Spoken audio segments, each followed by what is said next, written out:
अस्सलाम वालेकुम। आज हम PIBTL के ऊपर बात करेंगे। PIBTL का एक स्ट्रेटेजिक रोल है पाकिस्तान के एनर्जी और इंफ्रास्ट्रक्चर लैंडस्केप में।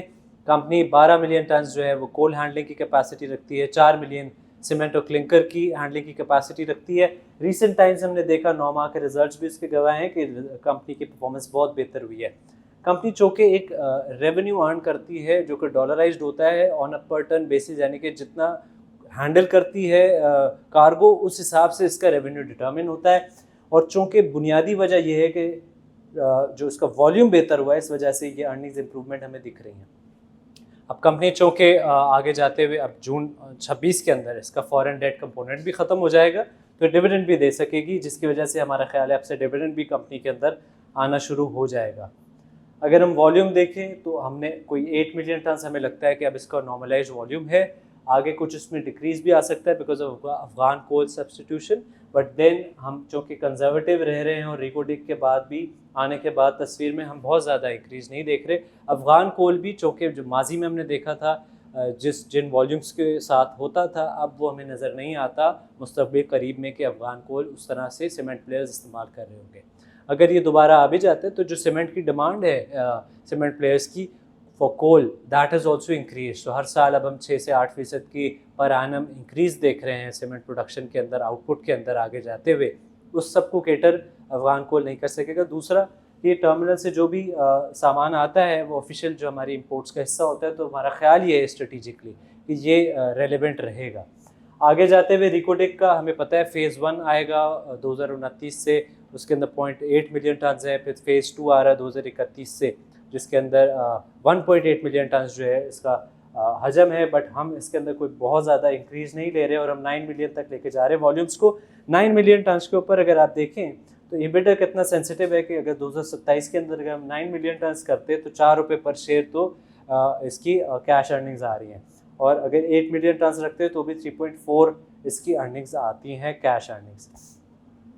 डेट, जैसे मैंने जिक्र किया कि फॉरेन डेट अब ख़त्म हो रहा है, तो इसका ओवरऑल जो डेट टू एसेट है वो भी इम्प्रूव हो रहा है। लोकल डेट भी हमारा ख्याल है कि 2 से 3 साल में वो भी बैलेंस शीट से चला जाएगा, और अनलेस के कोई मेजर कैपेक्स ना हो तो ये इसकी डेट प्रोफाइल बहुत इम्प्रूव हुई है रीसेंट पास्ट के मुकाबले में। डिविडेंड भी अगर हम अज्यूम करें 100% पे आउट, चूँकि PICT जो कि इसका एक क्लोज कंपैरिजन बनता है, वो 2012 से अगर हम देखें 2024 तक, तो उसका ऑन एवरेज 100% का पे आउट रेशो रहा है। तो अगर इस तरह का पे आउट रेशो रहता है तो कंपनी अगर 2 रुपये कमाती है और 2 रुपये दे देती है फॉर एग्जांपल, तो उस हिसाब से आपका जो डिविडेंड यील्ड है वो क्लोज टू 12% बन जाता है। और अगर हम इसको 4 रुपये के हिसाब से देखें और अगर 9 मिलियन टन आगे हो जाता है और ये पूरा डिविडेंड देने की सलाहियत अपनी इस्तेमाल करती है, तो इसके अंदर डिविडेंड यील्ड भी जो है वो काफ़ी नुमाया हमें नज़र आती है, जो पहले इसके थीसिस का हिस्सा नहीं थी। हमारी ओवरऑल जो इसकी टारगेट प्राइस है, एक तो हमने 2045 तक सिर्फ कैश फ्लोज लिए हैं। इसका जो एग्रीमेंट है वो फर्दर एक्सटेंड हो सकता है for 30 more years, but we have taken cash flows for until 2045, और उसको हमने जो डिस्काउंट किया तो हमारी टारगेट प्राइस आई 23 रुपये पर शेयर।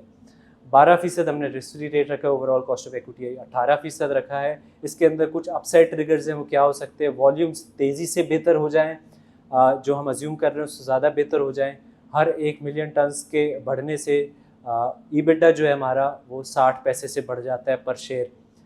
इसके अंदर रुपी डिप्रिशिएट, क्योंकि ये डॉलराइज्ड है इसका रेवेन्यू, तो अगर रुपी डिप्रिसिएशन होती है, 5% रुपी डिप्रिसिएशन होती है, तो उससे 11% जो है वो अर्निंग्स बेहतर हो जाती है। हम अपनी टारगेट प्राइस देखें जो अभी 23 रुपये आ रही है, अगर हम सिर्फ 1% रेवेन्यू जो है, जो डॉलराइज मैंने कहा, अगर उसमें सिर्फ हम 1% इजाफा कर दें तो हमारी यही टारगेट प्राइस 27 रुपये की आएगी फॉर द कंपनी।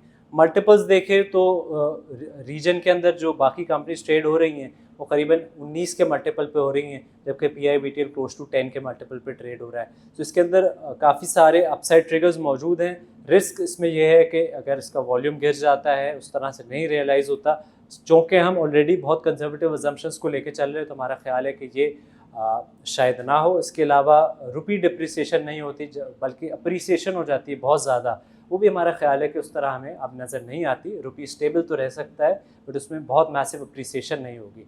PIBTL का जो केस है हमारा, वो हमें लगता है कि अभी वैलिड है। इसके अंदर अभी अपसाइड पोटेंशियल मौजूद है, 30% की कैपिटल अपसाइड पोटेंशियल है। इसके साथ ही 5% डिविडेंड यील्ड कंजर्वेटिव रहते हुए हमें लगता है कि वो भी है। तो टोटल रिटर्न तकरीबन 35% का मौजूद है विद द स्टॉक। हमारी आज की रिपोर्ट जेएस के मुख्तलिफ सोशल मीडिया प्लेटफॉर्म से मौजूद है। For more updates like these keep following JS global. Thank you.